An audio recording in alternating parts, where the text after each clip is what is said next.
I-Team. Amari Nicholson is the name many of our viewers know by now, and according to testimony in the newly released court documents, the toddler's accused killer drew a map for police after he confessed. Vanessa Murphy joins us live in studio to explain more about the alleged confession. Vanessa. Yeah, police say once Terrell Rhodes knew he was caught in a lie, he changed his story and then confessed to killing Amari Nicholson. Amari was just 2 years old. I want to warn our viewers, the details here are tough to listen to. During an interview with police, a homicide detective testified in front of the grand jury that Rhodes, quote, admitted that Amari had urinated on himself several times and he became upset and angry, so he hit Amari several times, and quote, he explained Amari was gasping for air and then turned blue and purple in the face. He said he tried CPR and Amari could not be revived. Rhodes was watching Amari while his girlfriend, who is the child's mother, was out of town to help care for a family member. Police say Rhodes drew a map to show where he put Amari's body. Investigators found the child's remains the next day. I talked with Amari's mother last month. He took a precious child away from many people, and he needs to pay attention to how we all feel, because this is not okay. We do not know at this point whether the Clark County District Attorney's Office will pursue the death penalty. Last month, DA Steve Wolfson told me it was too early to tell. Rhodes is currently at the Clark County Detention Center facing charges for murder, attempted murder, assault on a protected person, and resisting an officer.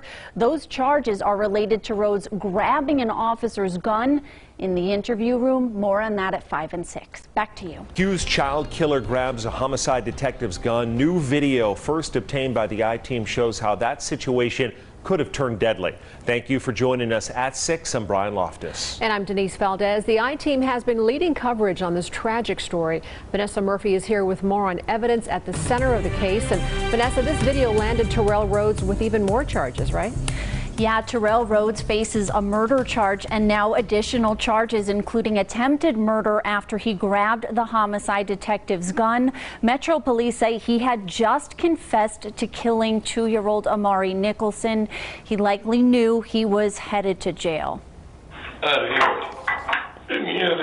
This is Terrell Rhodes inside an interview room. One hand is cuffed to the table. He tries to slip his hand out. Metro police say he had just admitted to beating Amari Nicholson to death and burying his body. And he drew this map to show where. Detectives come back in the room to calm him down, and he pulls the gun from Detective Opal Deed's holster. She and another detective struggle to get the loaded firearm back. 2 other officers enter the room. About a minute after he took the gun, Rhodes appears to be restrained. The next day, May 12th, investigators found Amari's body near Paradise and Twain. The I-Team obtained photos presented to the grand jury as evidence. One, which we've chosen not to air, shows that the toddler was buried in his footsie pajamas. This photo shows exactly where Amari's remains were found. This was after a community search for Amari for a week.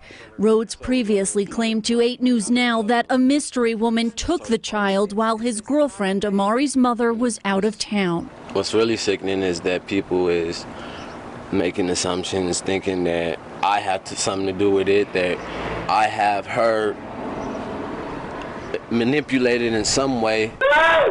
The 27-year-old has since declined the I-Team's request for an interview. Stop resisting! Grab the cop's gun. Will you relax?